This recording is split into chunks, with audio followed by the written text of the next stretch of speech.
term of Mr. Rodekamp as director of the museum around the world of rethinking museum theories and practices. From that period, I recall with great satisfaction and a kind of self-ironical nostalgia the discussion for which no other language had an equivalent, which was the concept of musealisierung. And there is a catch there in this wonderful German word. Indeed, what do we place in a museum and why, for how long and how? How do we display it, how do we think about it? And in many other situations, in which way do we think about objects and about time and about the audience? But I'll make more remarks on that a little bit later. The fresh successor in the main chair at the Museum of Leipzig, we have here Mr. Hartinger. These people he was instrumental in remaking a number of museums before, including the Museum of Erfurt. And probably things are going to be as well in Leipzig, changed probably one way or the other with the new director. But I see that they talk cordially to one another, so I don't see a dramatic rupture between whatever happened. So probably we are going to find our way again in the Museum of the City of Leipzig. Museums. In this discussion, we all know Mr. Majorou, who is the director of this museum. Mr. Grigoriou is going to help us with the translation and interpretation while we speak, if need be. We live in a time or in a period where history is understood in a dramatically different way. In fact, the first question about museums should be this: what is history for those who well into the 21st century think about setting up museums or keeping museums running? We live, according to some philosophers of history, in a presentist time, in a time where the present is almost everything that matters. Postmodernism was not good enough because it still had some fragments of previous epochs somehow integrated in a narrative that was mostly about the present and the future. So that was not good enough. Presentism seems better because it concentrates on the present so much that the future comes completely out of mind, goes completely out of mind. And for the past, anything goes. You can forget it completely, you can rewrite it, you can selectively memorize it, you can manipulate it, you can do whatever you want. This is an older practice we have not invented. Tampering with the past, rewriting the past is as old as history writing, of course. But probably since new generations in our period are not exposed to canonical versions of the past, however debatable, however partial, however partisan, most people simply meet the past, even the recent past, only when they go to museums. So I think this has changed in many ways the very idea of museums. Now, Germany is, by all standards, I think, the pioneering country in the sense of thinking and rethinking museums. My personal connections to historical theorists, philosophers in Germany brought me frequently in discussions about that. And the polemics around the museums about the content of memory, about the way memory can be treated. And in fact, in the way in which various historical objects, from ideas to populations, from geological events to very modest objects, material objects, artifacts, have undergone extraordinary changes. In Romania, we are not totally alien to such debates. although unfortunately Romanian historical studies do not tackle these issues systematically. This is why we have to cover some of this together now. And I think that I'll ask Dr. Rodekamp to open a little bit this discussion with his presentation, and then we'll turn to Dr. Hattinger, then we'll have some dialogue and conversation. Okay, thanks a lot, Mr. Antoni. I try to do my very best. I've been for several years president of the Museums Organization of Germany. My job was to encourage museums to find new ways in the future. And I'm not an old-fashioned museums man. I try to bring speed into our movement of museums. And I'm very interested in debates, in struggles, in discussions, because we can learn from each other. And it was a great honor for me to be a member of the board of the Historical Museum of Krakow, Poland. The Polish museums try to find a very intensive contact to the West European museums. And they are on their way, and I think it's tremendous speed what my colleagues from Poland showed to me. And I was inside this debate, and that's the reason why I'm so happy to be here with you, because I met your colleague and director, and he invited me 1 year ago when we had the Lipsicana exhibition in Leipzig. But it's a pity I couldn't find the time to come here and to discuss with you. And at the 1st of April, I quitted my job because I'm an old boy now, but I'm a free boy now. And now I'm able to discuss things in a very critical way. So I'm a really, really great lover of museums. And that's the reason why I can discuss all these things that I think which are not in order. And this is the reason why I will reflect on museum in a very, very critical way. This is just for this afternoon. When I go back to Germany, then I speak in a different way. I will try to do it in English, and I hope you can understand me. Normally I speak free. I'm a free man, and I like to speak free because it's much more better than to read from something. But I want to inform you in the first step about my way of thinking. And I think it's better when I can do it in this traditional way. I hope you can follow me, and my English is not too bad, so that you can understand me. Please interrupt me if you want. If something is not clear, when you say, oh, what guy, what are you going to tell us? We know everything. So do that, but only with my permission. Please interrupt me. He is nice, he's a free man, I'm a free man, but I'm not nice. Okay. I'm bad. Okay, I try to start. Okay. Thanks a lot for coming here. The more recent discourse in museology shows that there is a lot in movement, in particular within the group of the city museums.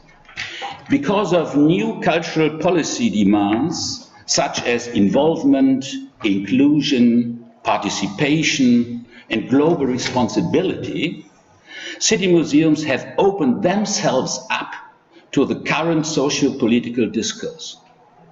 As a result, museums are experiencing new cultural political attention and recognition.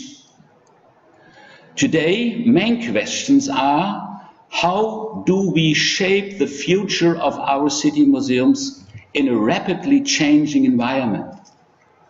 How do we encourage people with different origins, educational levels, and ages to visit our museums? What do museums have to offer? What do they achieve?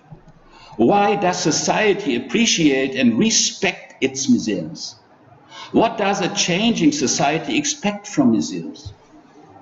Which scientific social change do museums have to respond to?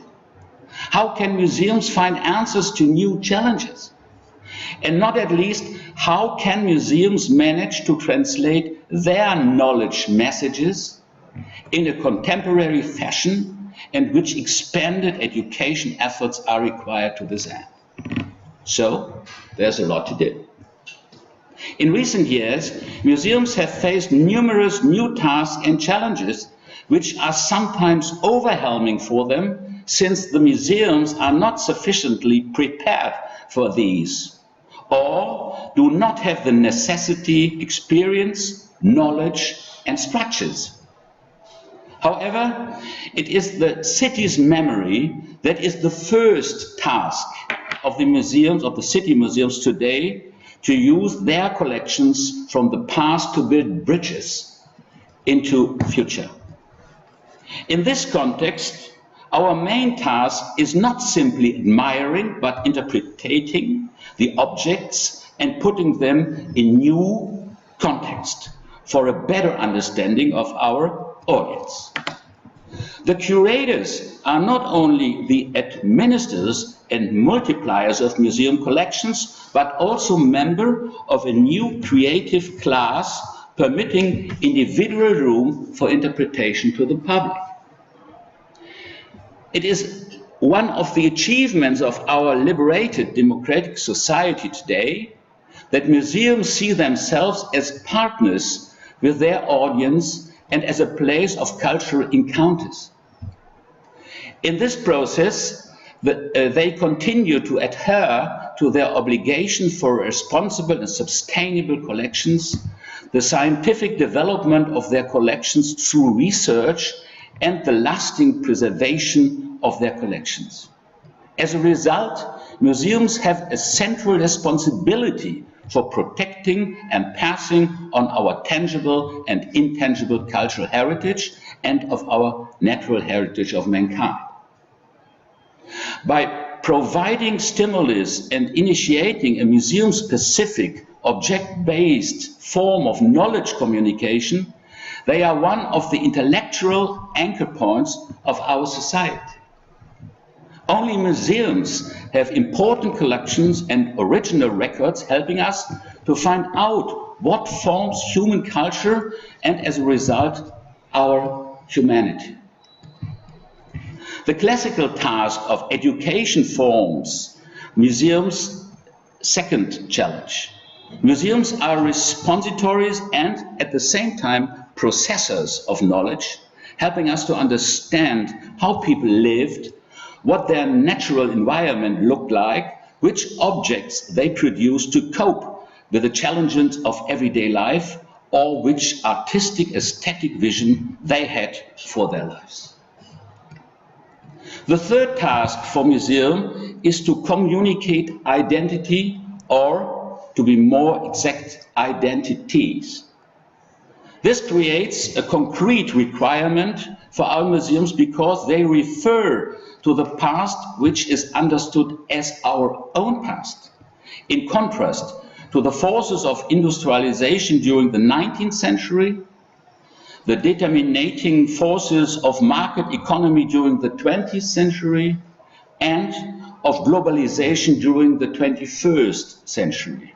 This leads to an awareness of community, tradition, familiarity, home, and history. As a result of cultural knowledge, museums make an important contribution to social tolerance and acceptance of ethnic and cultural diversity.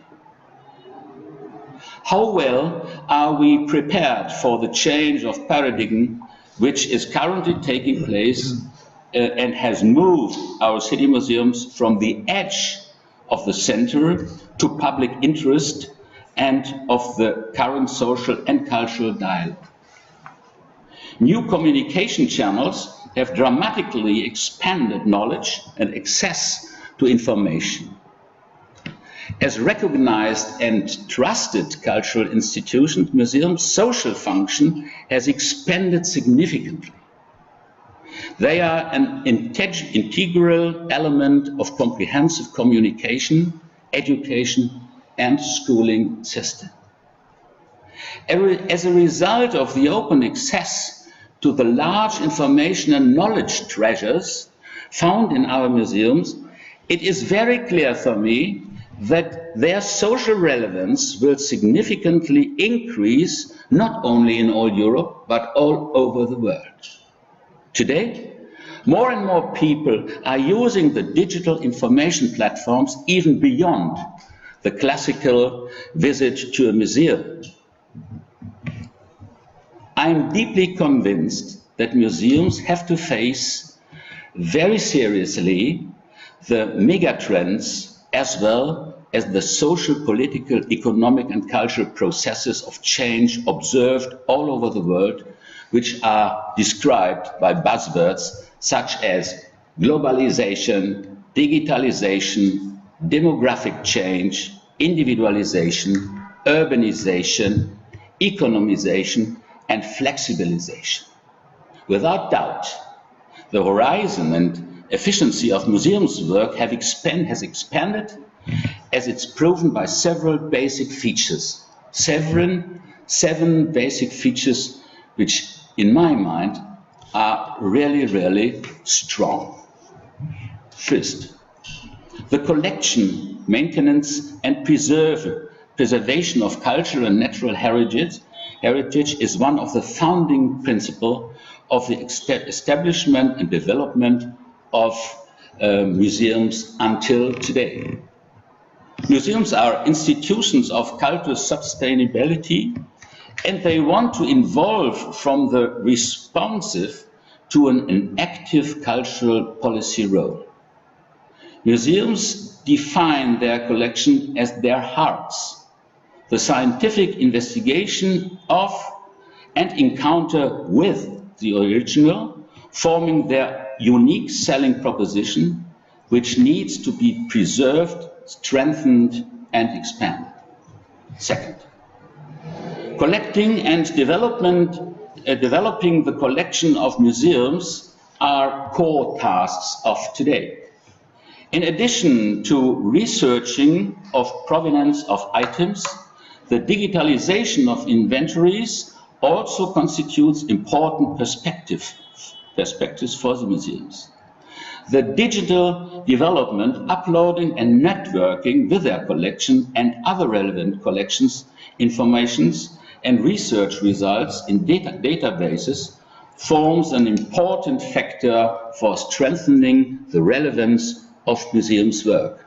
As a result, museums have become an important cornerstone in the international research infrastructure. Third, the digital age has changed and changes museums' work permanently.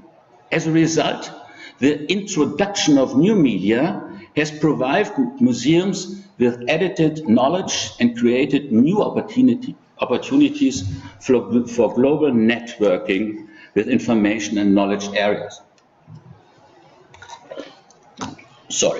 As a result, the dialogue between museums, research partners, and the public should be intensified. New and expanded knowledge networks have evolved in this basis, of which new research questions can be examined. These expanded opportunities have reinforced the social relevance of museums' work all over the world. Fourth, museums are carriers and mediators of mankind's tangible and intangible cultural heritage and of natural heritage of mankind. By developing their collection, making them accessible, and actively investigating their contexts by the public, they attain a distinct social importance. Since they stimulate and initiate a specific form of scientific communication, they have become one of the intellectual anchor points of our society. Fifth, museums are the only research-based centers where knowledge can be authentically demonstrated, communicated, and illustrated through objects. The popular communication of research results has become characteristic quality of museums' practice today and is monitored by a high level of interest by the public. As a result, successful exhibition work has contributed to a new, expanded and positively connotated understanding of the importance of the museum's work in public of today. Sixth. Museums have evolved into special venues of learning and experience and provide access to education outside the classical education institutions.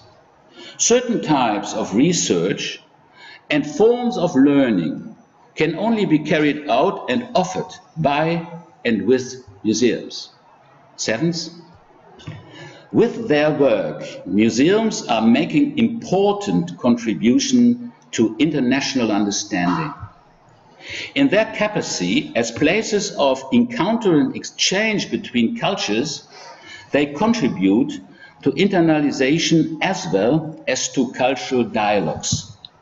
They have the important role of global responsibility for the preservation of mankind's cultural heritage and the preservation of nature and environment. Museums have long since become a forum for current questions regarding the identity of our society. However, if museums are to become even more important points of reference for our urban society, they necessarily have to deal more deeply with questions regarding the present and the future. Years ago, the International Committee of the Collection and Activities of Museums of Cities defined the profiles of contemporary city museums as a forum for the investigation and discussion of contemporary urban issues, or as a gateway for understanding today's life. This has already set the direction for our work since more now than 20 years. City museums are places of a lively debate regarding urbanism and urban development, regarding the history and future of an increasingly complex urban society. However, museums are still places full of ambivalence. They are places of education and enjoyment, active participation and absorbing consumption, of lingering and strolling, of intensifying and wandering, of culture and commerce, of content and result orientation. In future, museums must be far more than houses where culture is kept and that you enter and leave again.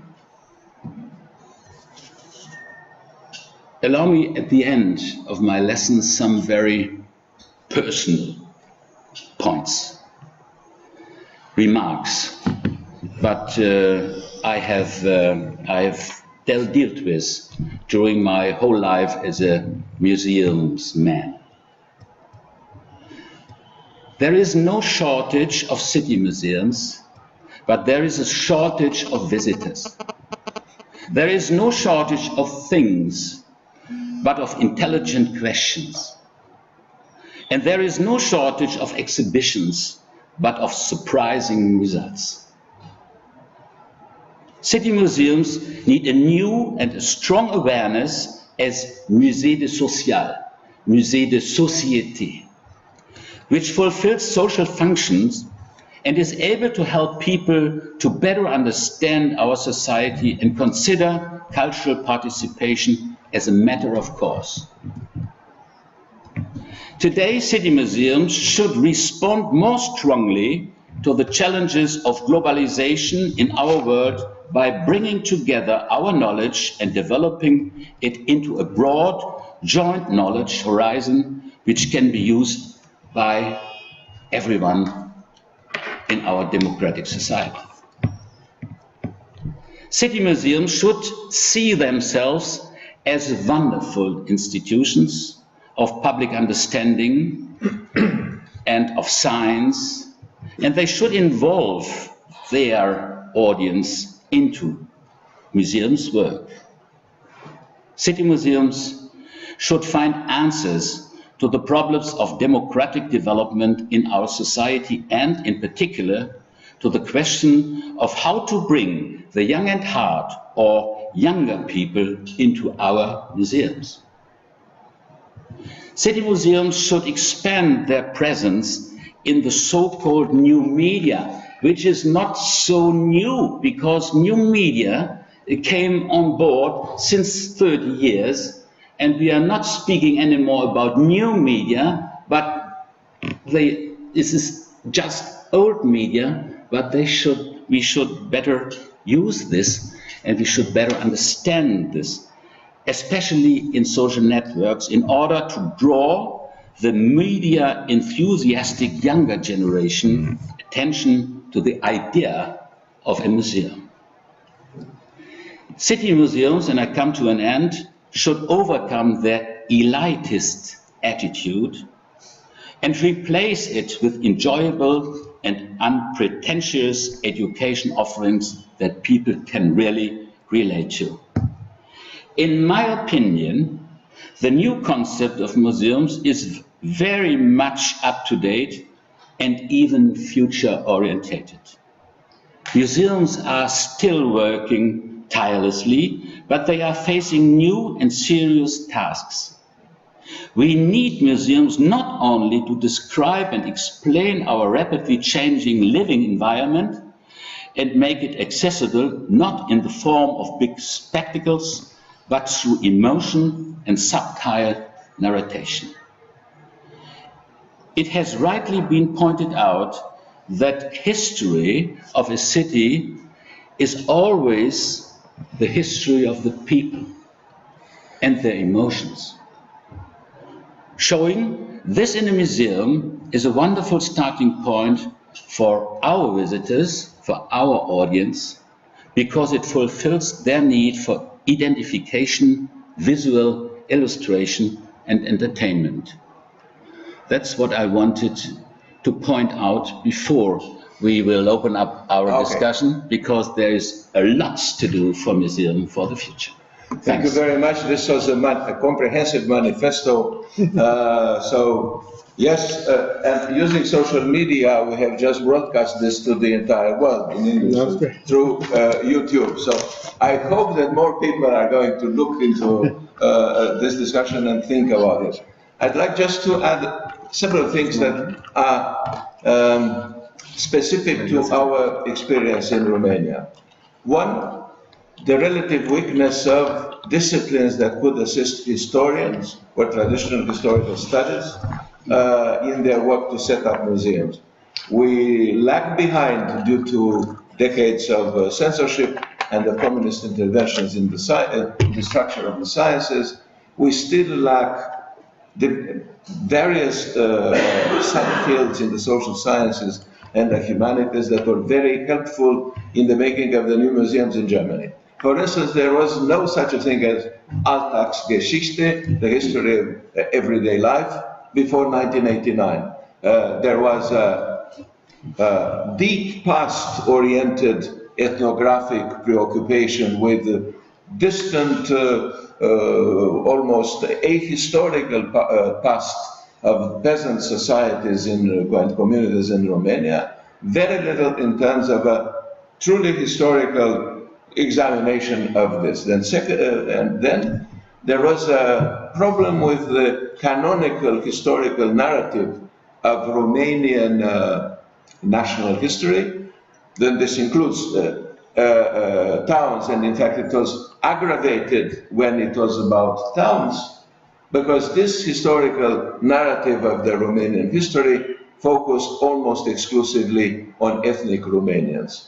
Now, this was a fault in general, but when you looked at cities which were historically had majority populations that were not Romanian, not only in Transylvania, the Banat, where things are clear, right? The Saxon burghs of the Siebenbürgen, of course, had no Romanian populations for centuries, right? Romanians simply not allowed intramuros, that's clear. and then the mix of German and Hungarian populations and so forth, with additions. So this is still something that people have to realize. This past diversity that is forgotten was censored and then, how shall I say, just naturally forgotten by those who had never heard, and would be now surprised to find out that the ethnic majority population had shared its Lebensraum, if you pardon me, with others. So if I were to set up one single challenge for museums, for city museums in Romania, this would be the inclusion of past diversities that have become almost totally forgotten, and again, sometimes with the best intentions.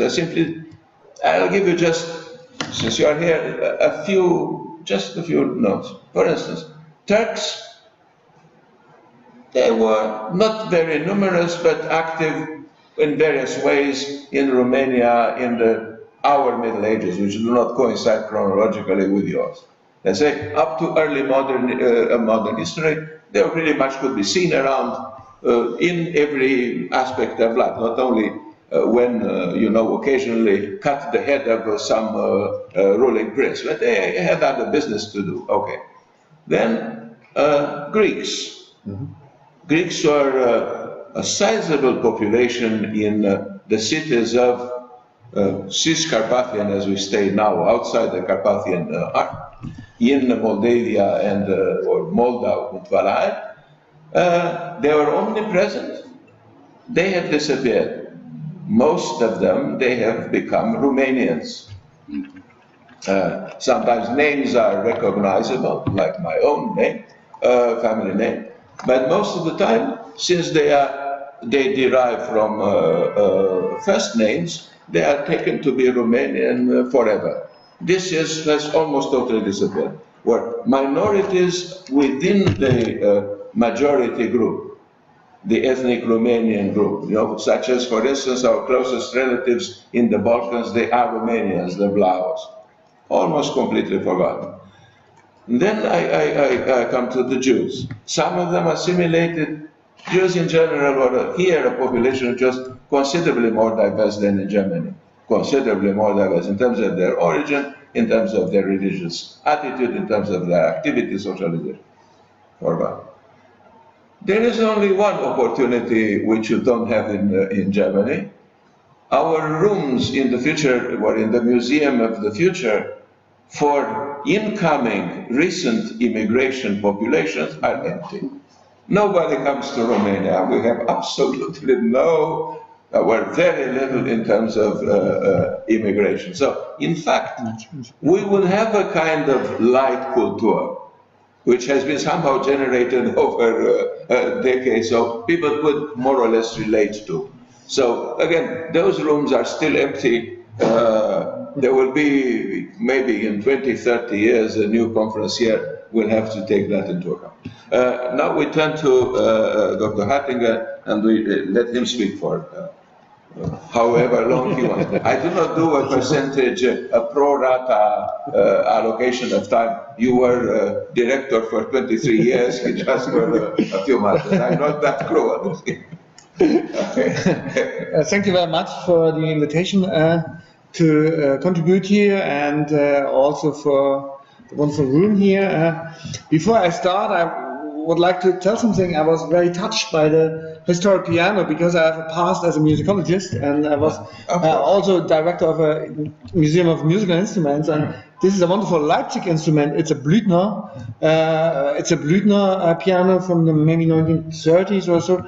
And it reminds me on the day before yesterday when we had an opening in our museum. There's a special exhibition about the famous Leipzig piano player Clara Schumann. And we decided to bring in a new Blüthner piano in the middle of the exhibition. It was not planned in the beginning, but we said we must do something to show the presence of the piano in the life of this person. And we decided that this instrument is not only for visiting, but it is really for playing. And we had somebody playing in the opening. We will have concerts every Sunday there. And in the course of the opening, there was quite a touching moment. Then everything was over. People were strolling around, looking on the pictures and the documents, very wonderful documents. And then a lady from the group sat down on the piano. It was not organized, and she played wonderful. And we had the feeling that it is like in Clara Schumann's home. It's like a musical party in the 19th century, but it's also what we mean with participation. We were actually hosting there, and there was a wonderful mood in the room because people could do what they wanted with a museum room, and it fitted perfectly into our purpose. So I think this is a little story, but I think it has a lot to do with the future of our institution. People like to be there. People actively take part in our project.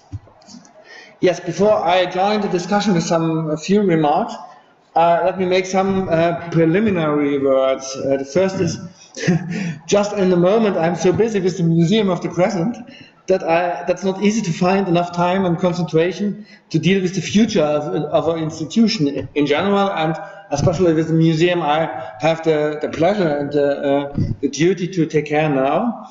And I think it's not only due to the specific change situation I have to deal with, but it's a general observation. I think especially history and city museums are at the moment more in demand than in other time of their history.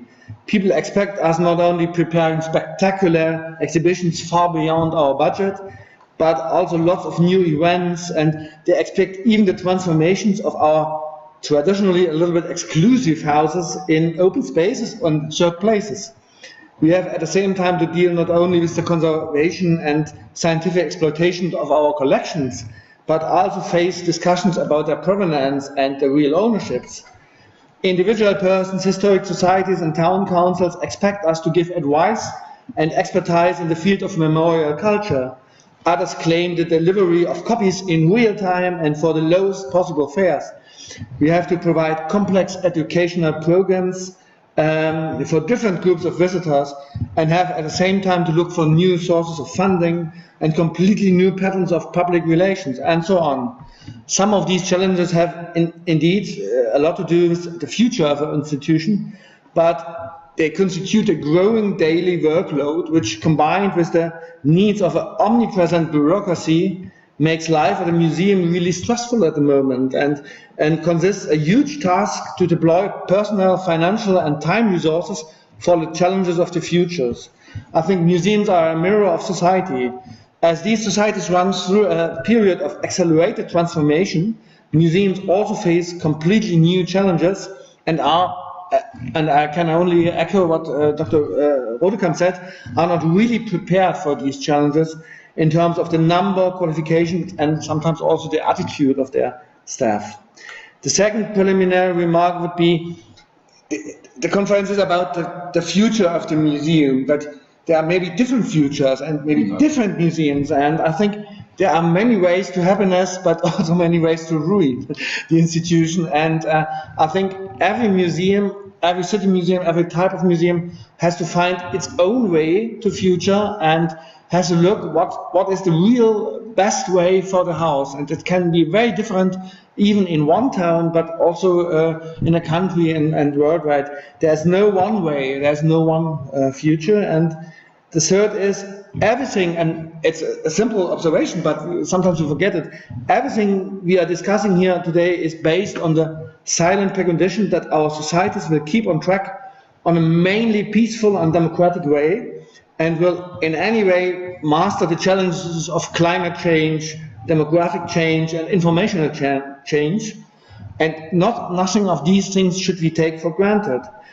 For me, as a living memory in 1989, I will never forget the role museums, concert halls, libraries and other public institutions played in these revolutionary times when there were no other channels of getting information. There were really third place or first places for society, but this is a good exception. Normally, war times and times of authoritarian rule are bad times for museums, and I hope that we can take part or contribute something to prevent that we fall back in times when museums are being used to solidify authoritarian rule or authoritarian narratives.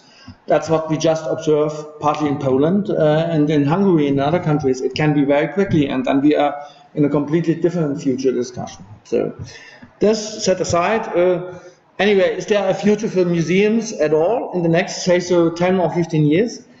I think so, but maybe in a more than only slightly different form.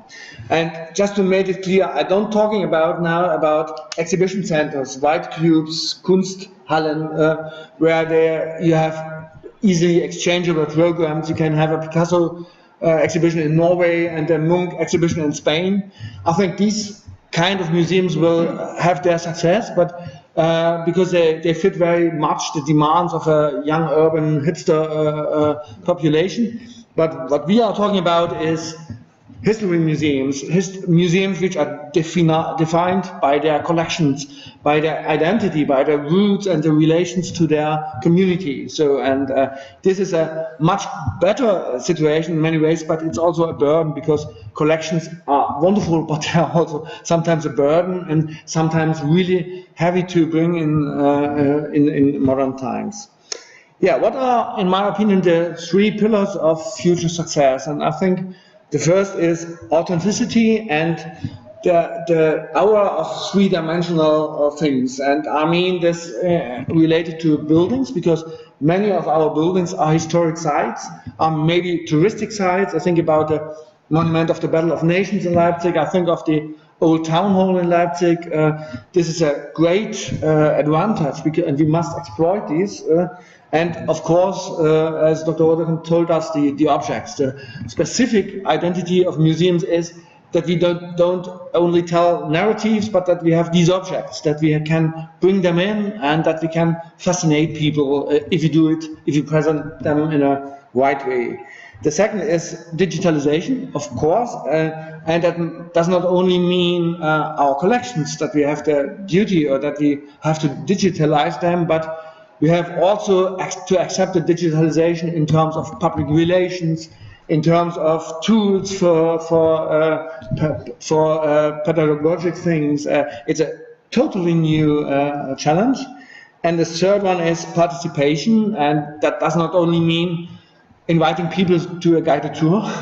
Some people talk about participation and mean it's enough to say come to our museum, participate, or come to a guided tour or for a children program. But participation actually means a lot of more things. I would like to differentiate a little bit and to enlighten it a little bit more. The first is or something to participation. I think there is a lot of theory about it, Nina Simon wrote about the thing, probably different types of participations. But my questions, and it's a question maybe in the same way a little bit disturbing even for me, is are we as museums really prepared to concede a little bit of our scholarly hegemony? Are we really prepared to invite people not only to take part in some things, but to co-create things with us? Are we really prepared to open our spaces for things we don't like, maybe? So if we have an exhibition about the Charter 77. It's a Czech civil movement from the 70s, and it's the center of these activities was to write down your name under a declaration of civil rights. And in a moment when you write it down, when you wrote it down, you ruined your life. You risked your job, maybe your life. You have been forced to exile also. And we opened this exhibition with a wall, and it's written, for which purpose would you now subscribe with your name, knowing that it can risk everything? So, and people write a lot, it's against the death penalty, for climate change.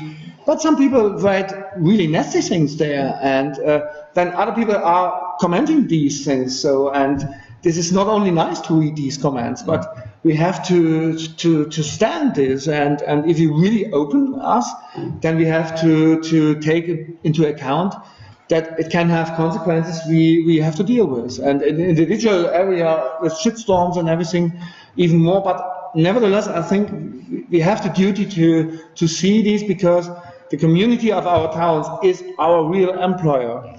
It is our real shareholder, and we are only we are people. We have the collection, but we don't own them. Maybe in the legal way, but we are really agents of the civil society, and it is easy to say, but it's not so easy to live it in the daily museum practice. And even something for the digitalization. This is a huge task, and I'm very grateful to Dr. Rodekamp that especially our museum is a front runner in the status of digitalization. We have a very, very high percentage of our objects in the digital manner. But now we have to go the next step to do something, not only in terms of giving proofs and copies, but we have to really start to make digital exhibitions. And that's a completely new task. We just try to organize this with some special applications for special programs, because there's a lot of money in the market for digitalization in the moment, a lot of weird things going on there, and nobody knows what to do with much money. But we have to find a way to bring people really into attention for our digital things, and that it's a completely different purpose to create a room to deploy objects here or to create a digital space. And this will be one of the factors our future depends on, that we find a way to create a digital world which is not separated from our analog one, but will very well connected, that we have a digital world that leads people into our exhibition. I will come to some conclusions. Maybe just to say what are our homework for the next years and what are our resources we can rely on. First, our homework is, I think we can take quite nothing for granted. We have everything to explain. One example, we have this historic town hall in Leipzig, a wonderful building where the town council held its sessions, where festive events took place. But nobody knows what a town council is or was. Nobody knows how ruling in former times was functioning. Nobody knows why there are people on paintings there. So we have to explain quite everything, and we have to explain in the way our visitors want it. So we can have wonderful audio guides or written things, but if they want to use their smartphone, then we have to find ways to provide the information in the way they want. So, and these ways are even more diverse than ever. So we have really to think about what do we have to explain and what is the real way to do so. I think we have, I'd say, we have to differentiate in the most perfect manner. There are young people, older people, there are foreign people. So everybody has its own vision of the museum. And if you go look on the tourist market, the time of big bus traveling is over in some ways. And we have to find a way that every single person has the feeling that she gets a personal experience there. That's not so easy because we have standards. We cannot give everybody his own exhibition, but why not? Actually, everybody should have his own event, his own challenge in the museum there, and this is a huge task. It's far beyond our resources in the moment. And the last one is, of course, we have to bring visitors to participate. We have to give them the feeling that they are the museum, actually, that they are our guests, not only our guests, but that they are also our hosts there. And this is a really huge task we have there. What are our resources? And this is my final chapter. What can we rely on to master these challenges? I think the first and foremost is the competence and the passion of our staff. I think we were discussing on the way that we are in a world overfilled with information. You can have everything in a minute, thousands of websites, thousands of information sources, but people really want competent and credible people explaining there. This is in politics. People want credible politicians, but people want also people who are credible, who they can really trust. And I think we can, if I have a guided tour as a director, and Dr. Rodekamp had the same experience, people are coming in huge numbers because they like it to see somebody giving his personal view, giving a credible explanation. And I think we have to do more in this field. Maybe to have own YouTube channels, to have own podcasts. 2 days ago, I watched a podcast on the internet. I said that was so weird, so disinformation. Quite, I said I could do it myself better. So, and we should be open for these new channels, because we have to accept that people are getting their information on these ways, and we have to deploy personal resources in future doing this, maybe on cost of other fields in the museum, because if you don't get our message to the people, and they have the feeling that we are reliable translators, then it's very difficult for us. And I think we also have to well, only some observation. I had the pleasure to work with a coach in Switzerland, and he said me, one thing is clear: after 5 minutes, people have forgotten 59% of what you told them. So that's a hard message. At least. And he said, but what they not forget is, was it passionate? Was it interesting? Did they see the personal relations of the explainer to its topic? And I think we must open spaces in our museum that people can share this personal experience, and that we open up passes that our colleagues can show their interest, their competence. And this has also consequences for the museum organization, because if I want to have this passion, if I have this participation in the house, then I have to say the top-down structure is over, because if I want to awake the passions and the competence of the people, I have to deal with longer discussions, maybe more conflicts there, but hopefully better solutions where everybody is convinced that we are going in the right way. And I don't know whether it works, but I would like to try, because people will see whether the museum team is behind the exhibition, behind the texts, behind the movies they see there. And I think it's a wonderful resource, because if you have a session with all your curators and also all your education people, and these people should take part in every of these discussions, then you could create exhibition ideas for 10 years. So, and it's also difficult to decide which one goes in the bin and which one goes on the stage. But I think we have a wonderful resource in our creativity, and this is a huge resource for the future. And the last one is the objects. I think the three-dimensional world, even if we develop new tools for the three-dimensional scanning of things in the internet, and there will be huge new developments, but the objects are really an asset we have, and if you get them in the right light, maybe not to over-explaining them, not to overshadow them with our narratives, but bringing them really in the light. Could tell you a lot of examples, maybe we can do it in discussion. But if you bring the objects in the right light and let people be fascinated by them, then we have a huge chance for the future.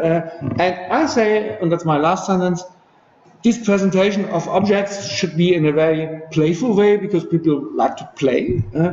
And it should at the same time show what we are doing in the museum. So, because people ask me, museum people are, on Monday the museum is closed, they are doing nothing. No, they should see that we do things they can't do, no influencer can do, only we can do, because we have the objects, we have the competence, and we have the passion to make the best of it.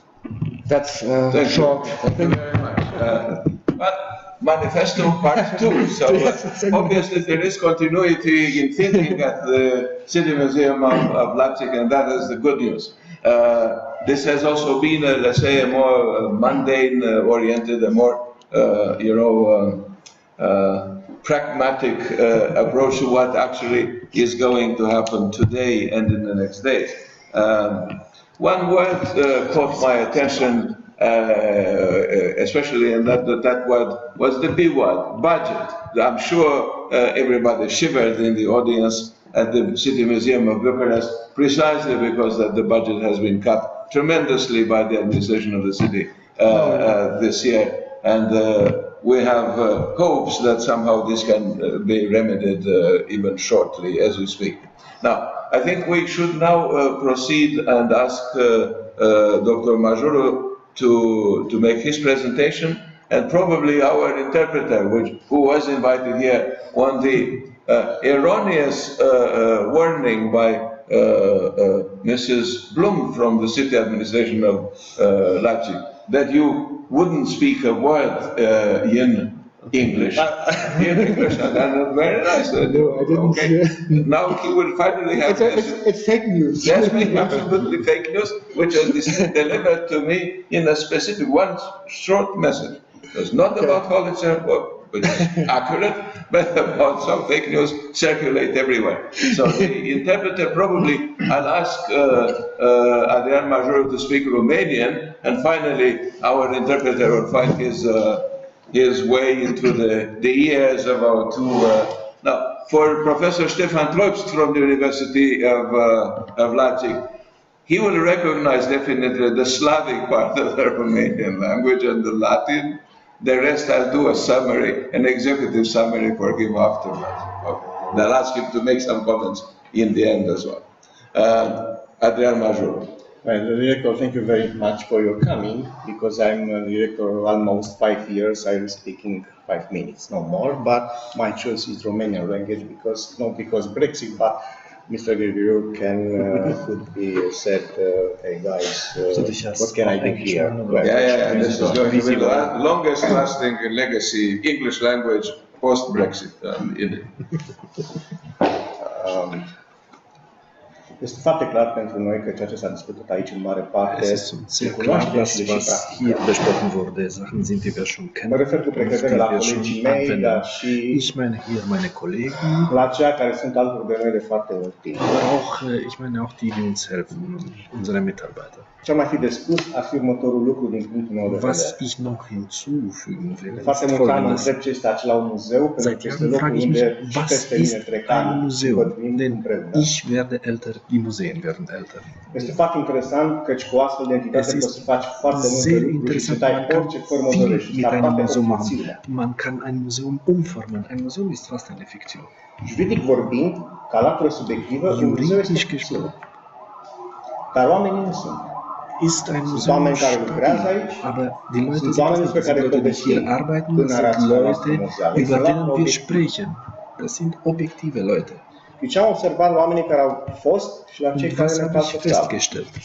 Cu toții, indiferent de vârstă, statut social Alle sau profesie, Besucher, unabhängig von pun o dem întrebare, Alter, ce Dumnezeu se va întâmpla cu fragen viața sich, lor în următorii ani. was wird mit unserem Leben geschehen in den nächsten Au nevoie Jahren? de un răspuns legat de viitor, au Sie nevoie de o wollen mit prognoză. unserem Leben. Sie brauchen eine Antwort. Sie wollen O wissen, prognoză wie pe ihre care nu o dă Zukunft aussieht. statistica, Und nu das dau ist eine studiile Antwort, die universitare, o prognoză pe Statistik care nu nicht pot gibt, afla nici Studien măcar geben diese Antwort nicht. în domeniul lor de Nicht specialitate foarte einmal bine. lesen kann ihnen dabei helfen, zu wissen, was die Zukunft bringen wird. Care este totuși avantajul unui muzeu față de o Was universitate? der Vorteil eines Museums? Noi avem obiecte, avem colecții. Wir haben Gegenstände, Putem wir haben avea Sammlungen.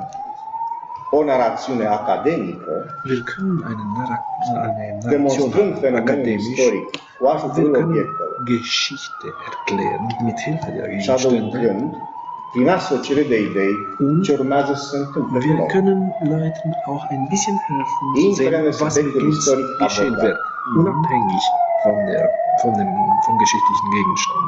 Dacă un muzeu reușește să facă asta cu mari lui proiecte, Wenn ein Museum das tun kann, im Rahmen von großen atunci Projekten, un răspuns la întrebarea dacă sunt oare pregătite dann să se ist schimbe, das die Antwort foarte simplu. zur Frage, sind die Museen El trebuie să fie fertig, sich zu sincron ändern? în același Die pas Antwort ist ja, cu schimbările sie prezentului. müssen Cei sich care au ändern, 20 de ani, so wie 30 sich de die ani, Gegenwart 40 de ani, ändert. care Und die ajung la Leute, pragul die pensiei, 20, 30, 40 oder 60 Jahre alt sind. dar în același timp caută soluții de adaptare. Aber zur selben Zeit müssen wir Lösungen finden, um uns Este anzupassen. una. Die Leute und die Museen. Este extensia practică a unei teorii universitare, dar muzeul mai poate face și altceva. Aber ein Museum kann noch etwas anderes tun. Se deschide un astfel de spațiu cum este Idei în Agora, Man öffnet so pentru a ajuta pe aceia care trec praguri profesionale să tragă praguri psihologice. um den Leuten zu helfen, sich psychologisch zu entwickeln. Sunt două praguri de tipuri de conferințe în această instituție. Wir haben hier zwei Arten von Konferenzen. unde din an publicul este inventat, nu inventat, e bine să și inventez, dar asta nu traduceți de rog. Publicul este invitat Publikum să ist eingeladen, prezinte ce este mai bun în profesia lui în momentul de darüber față zu sprechen, über și ce răspunsuri caută. deren Beruf, über die Antworten, die El susține o conferință ihrem publică, professionellen Leben în suchen. fața lui este publicul care vine și Wir vine. haben eine Konferenz, wir haben das Poate afla Publikum, un răspuns, poate cunoaște oameni și trece și pragul die Leute psihologic al kennen sich examen. und das ist auch eine psychologische Schwelle. Pentru aceia care vor mai mult și vor susține un doctorat sau vor pleca în străinătate, același lucru se întâmplă aici cu idei Nadora, Ist das auch hilfreich, unde sunt was wir adesea hier tun? invitați străini, Wir treffen uns, wir laden Gäste iar ein. conexiunile sunt la altă scară. Es gibt Verbindungen, aber auf einer höheren kulturellen În Ebene. final, deși suntem în faliment, Obwohl wir praktisch bankrott din sind, punctul meu de vedere, problema nu sunt banii, ci oameni. ist das Problem nicht das Geld, sondern Iar cea mai mare die Leute. vulnerabilitate este deprofesionalizarea. Und da ist das ein Problem. Wir haben keine Am avut richtige prilejul să văd professionelle. muzee în Germania și în Ich habe Austria și să Museen in stau chiar Deutschland und câteva luni in în Austria. Österreich gesehen. Ich war in Österreich ein paar Monate sogar. Dar am observat acolo ceea ce în România Aber ich habe dort etwas festgestellt, codul muncii nu permite. das in Rumänien unmöglich ist. Am văzut la Biblioteca Națională a Austriei Ich habe bei cercetători der care Nationalen Bibliothek in Österreich prin rotație 3 Forscher ore pe zi die 3 Stunden am primeau la Tag recepție pașaportul și hainele, nu aveau nicio problemă cu asta. nur Erau de fiecare dată alții când mă duceam acolo să fac o pauză Ich și ging să dort und afară. es waren immer andere Forscher, die kamen Prin und die dann coordonatorul meu de la geholfen. Universitatea din Viena am întrebat ce se întâmplă, Und ich sunt habe așa mulți gefragt, was angajați. geschieht hier? Haben Sie so viele Angestellte? Ce, nu, noi facem asta pentru nu a plăti pe alții Wir de la o bringen firmă de Leute. pază să facă asta și din aceste economii cu banii Und ăștia wir facem bringen sogar altceva. unsere Leute, unsere Kulturleute, die În bewachen, România, dacă damit wir faci keine asta cu Firmen un coleg, spune că bezahlen. îi schimbi locul muncii Wenn man in și Rumänien te-am sowas ITM-ul. boah, da gibt es sau ajunge große în instanță. Probleme, was ich bin. Comoditatea este Als supremă. Wissenschaftler Și este cea mai mare alle sind sehr vulnerabilitate bequem instituțională in oriunde în Rumänien und această meiner țară. Meinung nach ist das das größte Problem in diesem Land. Pentru că această comoditate Leute sind înseamnă și sehr pentru persoana în bequem. cauză de profesionalizare Und și un das risc heißt, dass foarte sie mare pe eigentlich măsură nicht ce mehr trec ani richtige să Professionellen ajungă sind. șomer. Sie werden arbeitslos bleiben, denn sie passen sich nicht an mit den Jahren. Asta în afara discuției este un detaliu, dar Das ist etwas anders, aber nu es știu war eine care Klammer. și aș fi curios să știu care sunt vulnerabilitățile din acest punct de vedere în instituții Ich similare din Germania. würde gerne wissen, welche die schwachen Punkte sind in solchen Institutionen in Deutschland. Să înceapă dezbatere. Also, die Debatte kann beginnen.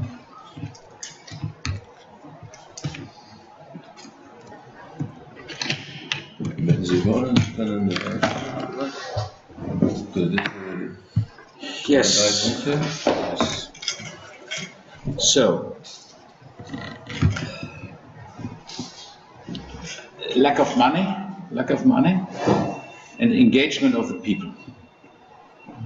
I think one way or one solution might be for the museums to show the value of a museum for the public, to explain what a museum is.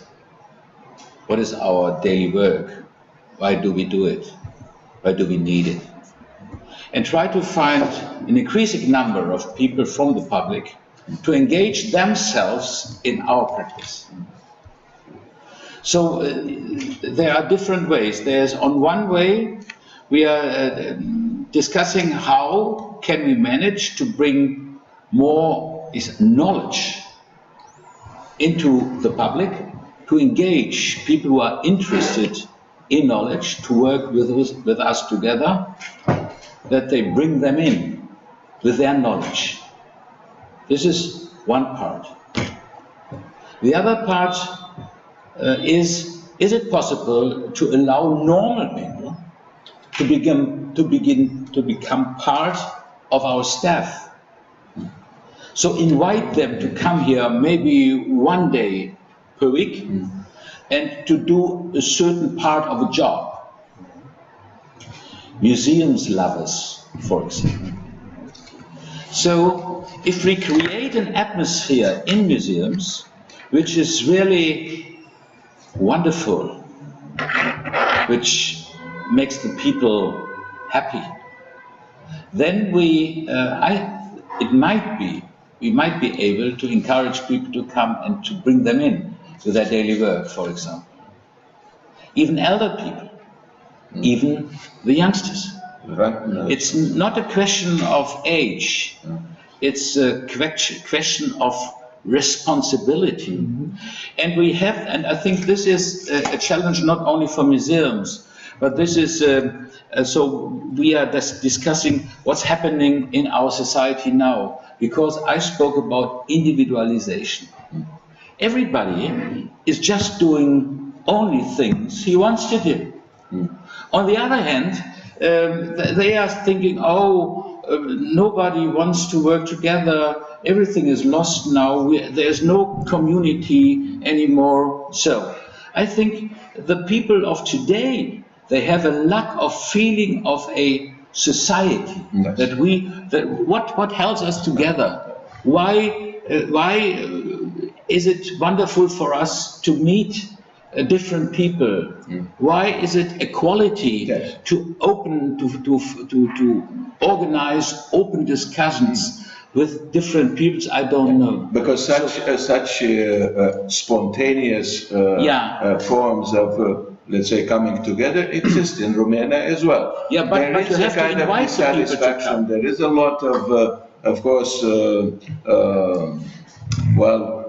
a feeling of giving up on everything, going the hell out of Romania, forgetting about everything. On the other hand, there is a visible potential in Romania, quite visible and audible. I'm not sure whether it is well invested, because most of the time, for lack of better causes, they invest this energy in various ways, which I'm not totally, sympathetic with. But this energy is there. This need for a community feeling, for a feeling of usefulness, of sense of meaning in life, this exists. And indeed, I think, to me, this is a very important point, because although disaffection is maybe the most important feature of the young generation in Romania, in any case, disaffection and apathy, there are upsurges of community-making efforts around bicycle riding, around whatever. So this energy exists. It simply needs, as you said, yes. I would underline strongly everything that Dr. Rodekamp was telling about, that the museum should be experienced by new people as a place where they are treated with respect, with interest, and where they can co-create something. Just one practical addition. What might be a good proposal is that somebody starts to collect new things coming from the community, because there's a huge gap normally between the museum as an institution that is valuable collection things from the Middle Ages or whatever it is. So, but they came in mostly in the 19th or 20th century on very simple ways. Sometimes you get it by heritage or by other things. So, or they have been collected by private people going around looking for valuable things from the past. And just two examples. In August we had we made an event. We said an Erinnerungsbörse, a memory börse, where we wanted to create a small exhibition for the memory of 1889, and we in the museum have enough objects to make lots of exhibitions, but we asked the people what are our memory things from that time. So, and in the end we got 20 things, but we got 100 interesting talks, and it was quite touching. There were people there outside on the museum door and said, I don't know, is my item really worth showing it? And said, come in, let's show it. And it's a wonderful thing, and your story is even better. Come in, and people was really relieved to see that we treated him not with from the higher point of an academic, but we treated him on a eye level, and that's a good idea. And And I think maybe it's something new for Dr. Holkamp. We try to make an exhibition in 2 years about Leipzig identity. What is the core of our town? And I would be stupid if I wouldn't ask people what is their view of Leipzig, or maybe what is their object of our town? What materializes our town in the eyes of its inhabitants? And I'm sure every museum in the world will find easily a field where they can ask people, bring us something, and create an identity, maybe not of a whole town, but of a region in a town or of a street also. And if people see collections don't fall from the heaven, but they are living connection things, then it This can create a spirit. more recently, thanks to Adrian Majuro, there is an emphasis on everyday life, and then whatever things, and even for instance on the ages of a human being, the various epochs in somebody's, and just the floor below. The main theme of this exhibition is precisely this: the biography, the stages of the biography.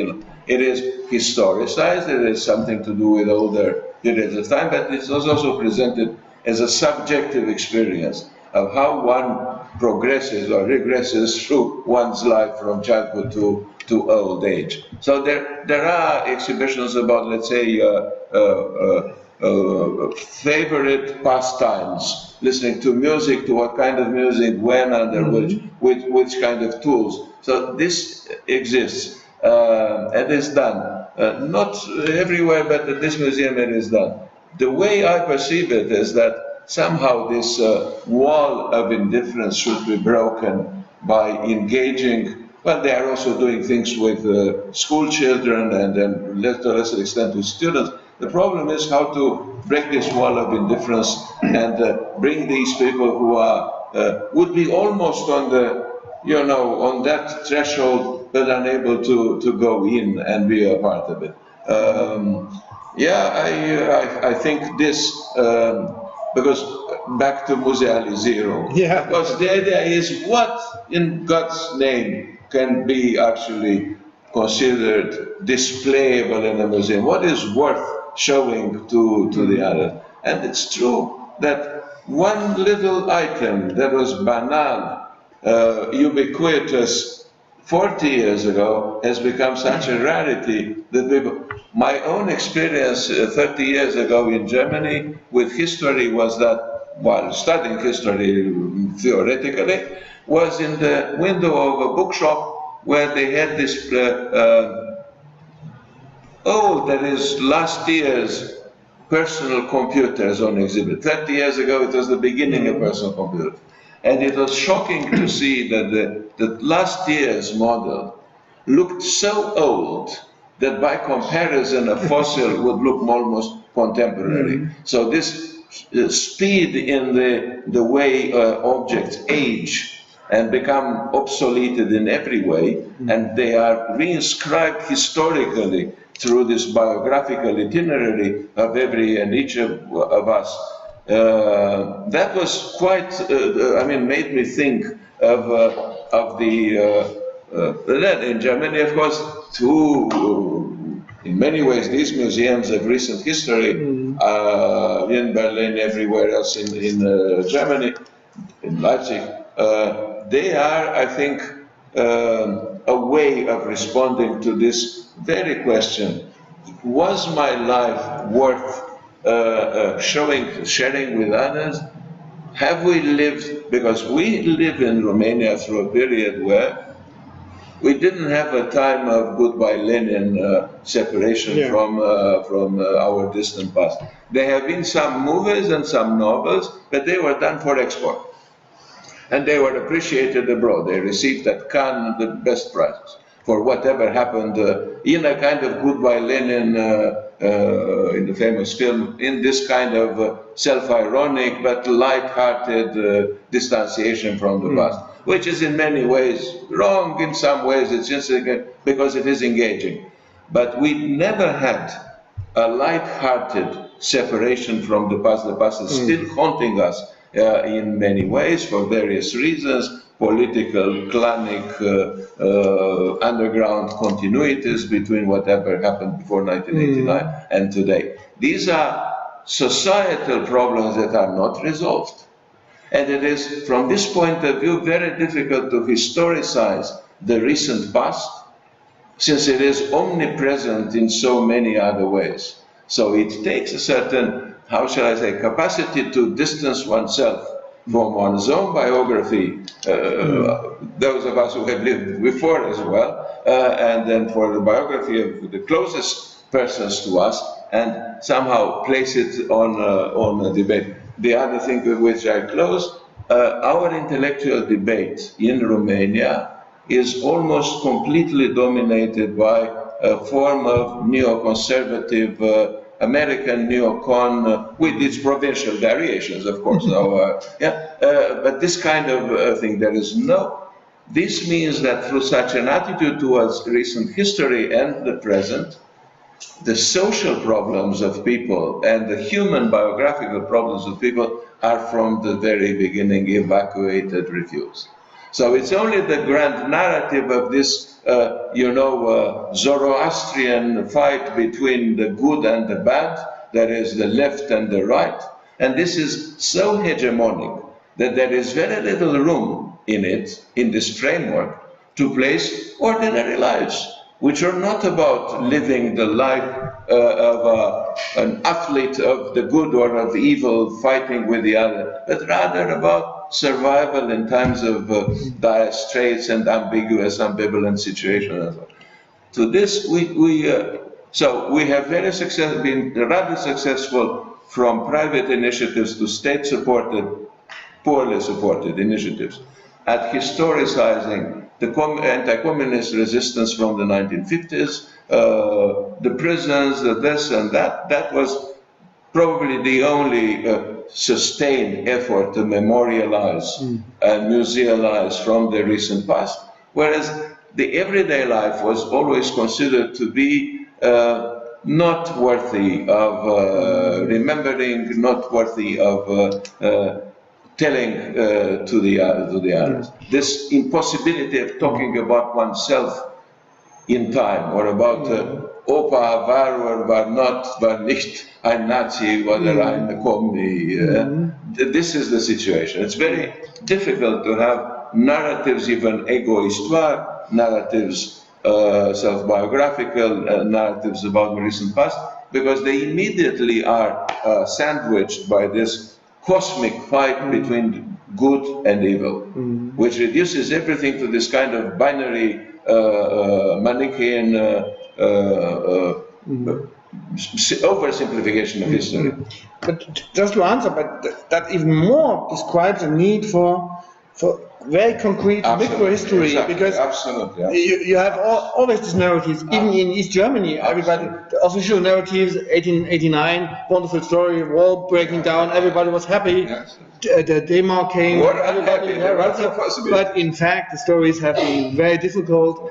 A relative of me went to the West and committed suicide because he didn't find his way in the market economy. So, but on the very simple level of private lives, every story can be told, I think so. And maybe that can start a process that telling these things in a very concrete manner, but because nobody can say your story is not true, but it is a part of a big picture. And just one remark to this lack of people and of participation. I think be patient with participation processes. If you have a wonderful idea, make an open space, and then you sit here and 10 people are here. So if you stop it there and say, oh, that's not a good idea, no. It needs years of building trust, of building connections. I had an experience in Erfurt. I had a wonderful idea, I thought, and I invited people there, and it wasn't really working. After that, I was really depressed. And I told to an organizer of sport events, and in Thuringia there is a running event today, the Rennsteiglauf. There are 50,000 people running in there in the forest. They have to refuse people there. They can't everybody take who is applying there. And he told me when he started in the first edition, there were 7 people running there. So, and now there are 50,000. So it takes years, it takes constant efforts to build these relations. And a wonderful example, as Dr. Rodak knows, the museum in Frankfurt am Main, where they have really the core of the museum is the participation in the society. But it took them 30 years. They had to build a new house, and so. But in the end, they succeeded. Now they are in a position that they have a town community supporting them. So that, but be patient to start. Now we open the floor. We have another 30 minutes. Questions and comments. Address them in any language you want, and address them to our guests. O să profit ca să vorbesc în română. Ich werde Rumänisch sprechen. Un cuvânt cheie care a apărut în discurs a fost fascinația. Wichtig von dem, was Sie gesagt haben, war das die Idee von Faszination. Cum putem ști ce va fi fascinant? Wie können wir wissen, was morgen faszinierend sein wird? Denn das ist das Problem eines Museums. Wir haben Sammlungen und wir müssen ein bisschen in die Zukunft sehen. Wir müssen ein bisschen sehen, was Leute in der Zukunft interessieren wird. Wie kann man Faszination wissenschaftlich behandeln irgendwie?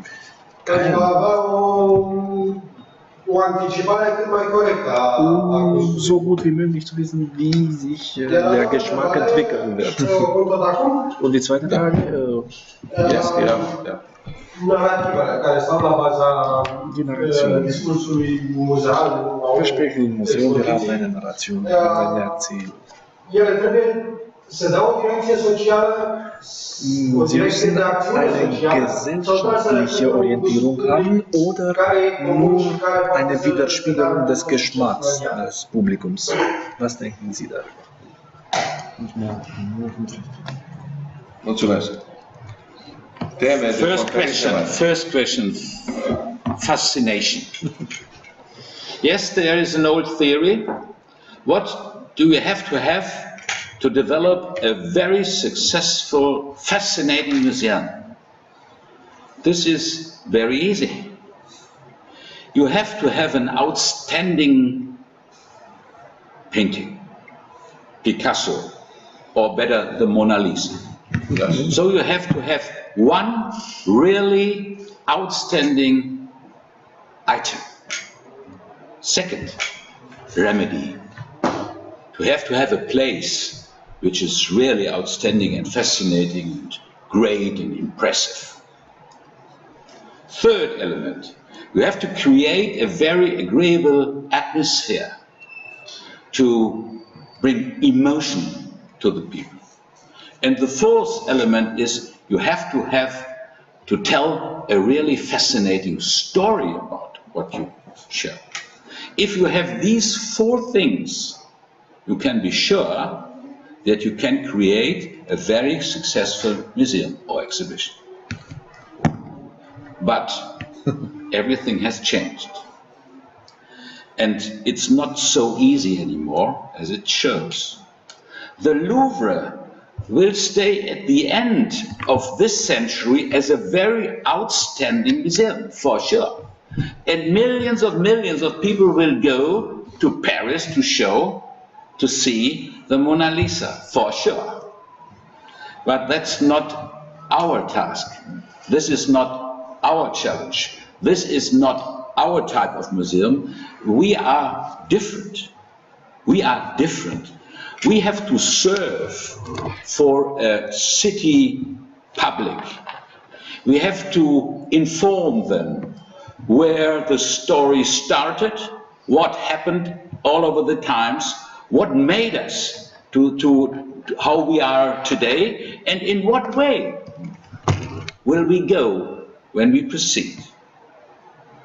We are different, and every museum has its own tasks, is an own model. But you have to be intelligent. You have to be experimental. You have to be not really too traditional. You have to engage the people in your own stories. That's the reason why we don't speak anymore about history. History, what is history? History means thousands and thousands of stories from the past. And you can create a better understanding what a museum is if you allow that you have hundreds of people to tell them their own very private stories. And then you go there, and the people are really, really interested to look, oh, this is individual, this is, oh, I have the same idea. So we had an exhibition, and he is trying to do once more. We had an exhibition not about the history of the city, but the storytelling of a city. Yes, that's great. And then you can reach the people, and the people see, oh, this has something to do with my own life. This is, to my mind, a way that city museums can go. Yes, yes. This is valuable for a situation where the collapse of grand narratives has been so dramatic, such as the case of Romania, not because of epistemological, theoretical reasons, which most people do not understand at all, and our historians, starting with the historians, simply don't understand theoretical positions, but because suddenly no grand narrative works. So people, the fragmentation, which is ideological, societal, cultural, educational, is such that people are happier to relate to microhistories, but microhistories which are like classical microhistories of the Microstoria school do not relate to any form of grand narrative. They had the Marxist grand narrative behind in the beginning, because these are failed radical Marxists in the 50s, 60s, the Italians, Giovanni Levi, and these are Carlo Ginzburg, all these people, who found refuge in a way of researching history without the omnipresent grand narrative in the middle. So the grand narrative was somehow lurking behind the scenes. What was in the forefront was the micro narratives, the micro stories. But we can play with that and allow people to understand that, okay, let's talk about grand narratives later. Let us focus for a bit on micro stories. Because there is also a process, I think, of accumulation of data, of the individual experiences, and it will take a while, I think, before a new grand narrative would emerge out of this, whichever it will be. But in any case, we are at a moment of such a turmoil in terms of ideologies, and this is true worldwide, that I think we can wait for a bit for the bigger and ultimate grand narrative, and let smaller stories emerge and be shown.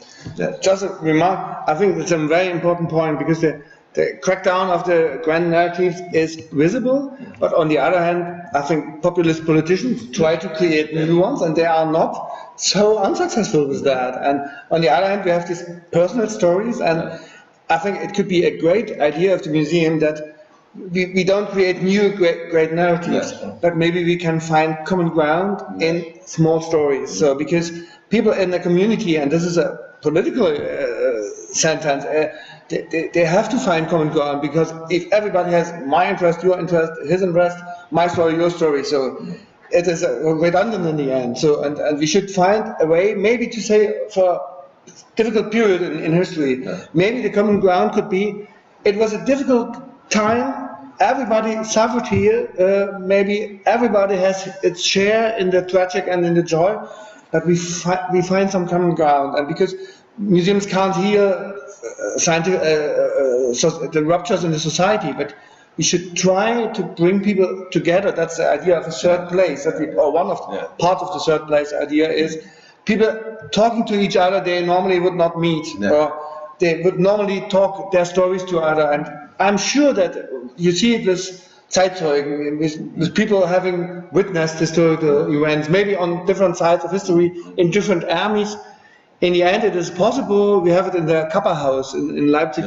It's a place where Dr. Rodekamp and Michael Hoffmann, people from the society, did a lot of great job to bring these tragic events of the last days of the war. And in the end, today, every year soldiers from the American and from the German side, they shake hands and they said, we were on different sides, but we have common ground in our stories.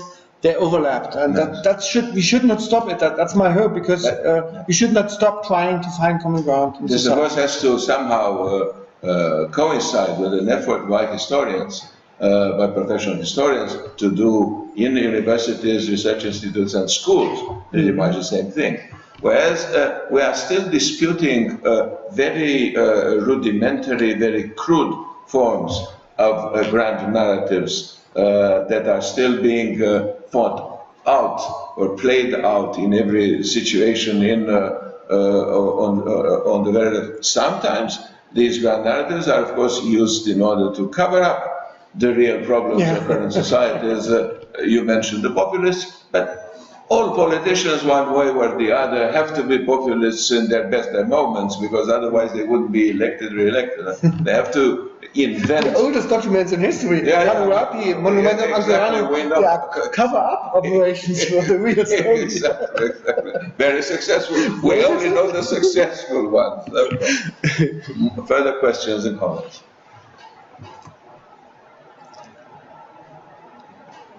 Yes? You are talking about a context in which identities, communities, narratives count, and it seems to be the path to be followed. So all the time we use nowadays a form of plural for these keywords. They used to be previously as singular, and else identities, and so forth. Yes, communities, narratives. So this is the path to follow, definitely. And I also noticed that you discussed about the equal level between the museum and the audiences, which is an idea underlined also by Jette Zandal, who was the chair for the proposal for the new definition of museums. And I wanted to ask you, which is your position concerning this proposal, which was discussed recently in September, but ICOM General Assembly. I don't know if the others in the room know how this definition sounds like. Go ahead and sum it up. Maybe it's good first of all to read it, and then to hear your opinions. So museums are democratizing, inclusive and polyphonic spaces for critical dialogue about the past and the futures.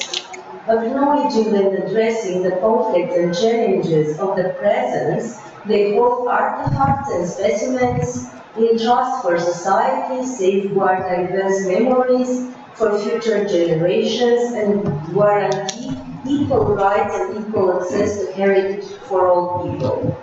Museums are not for profit, they are participatory and transparent and work in active partnership with and for diverse communities to collect, preserve, research, interpret, exhibit, and enhance understandings of the world, aiming to contribute to human dignity and social justice, global equality, and planetary well-being. So absolutely. This is it's just as produced by a perfect software which sums up all these things.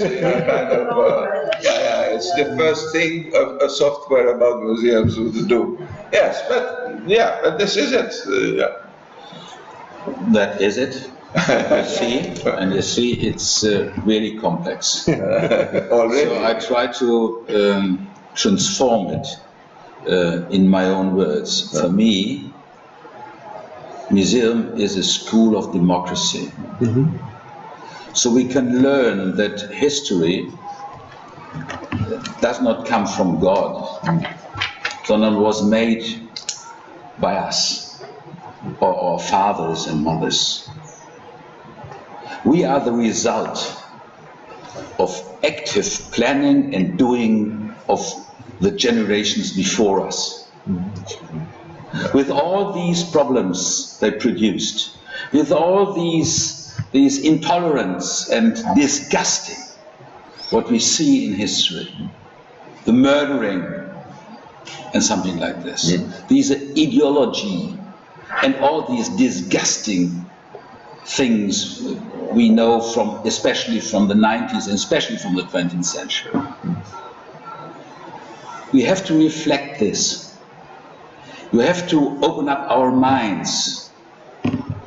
But why do we tackle with this?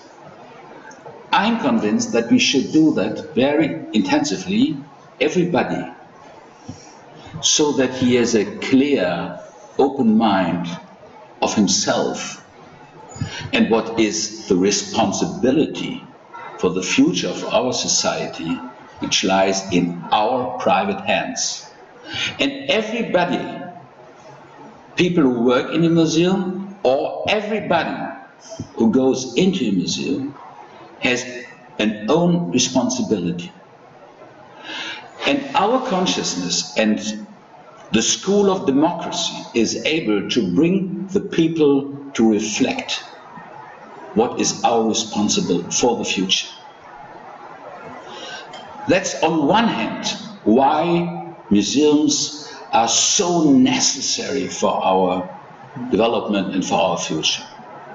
On the other hand, I must say, if I see the development of the whole world, for example, climate change and something like this, I'm not quite sure whether museums are able to contribute really in the changing of our minds.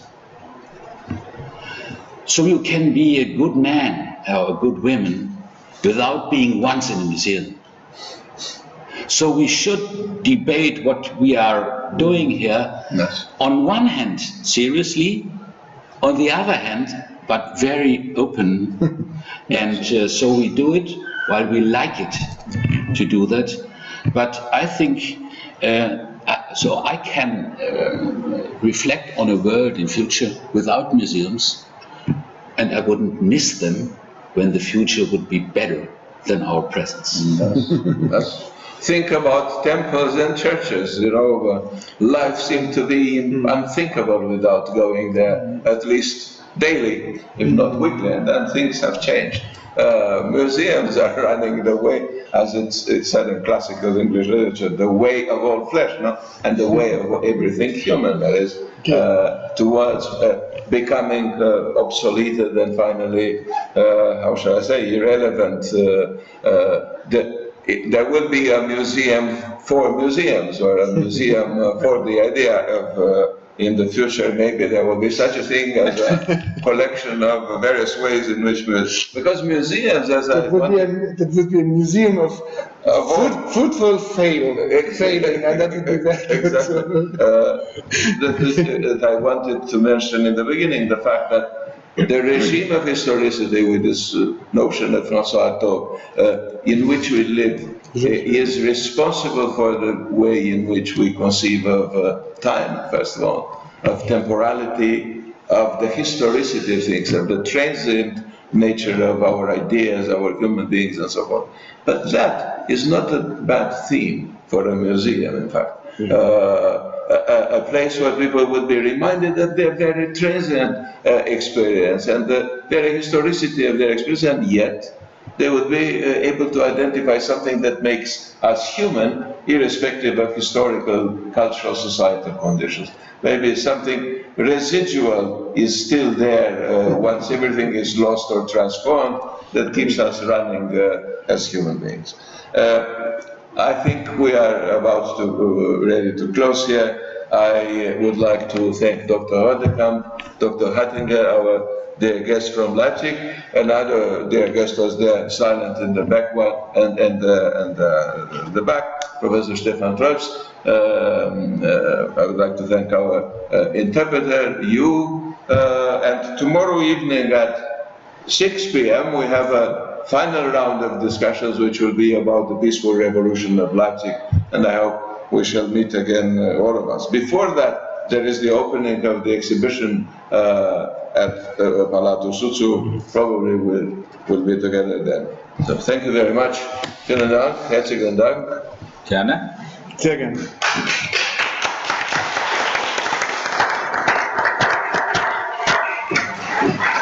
Yes. Thank you. Room,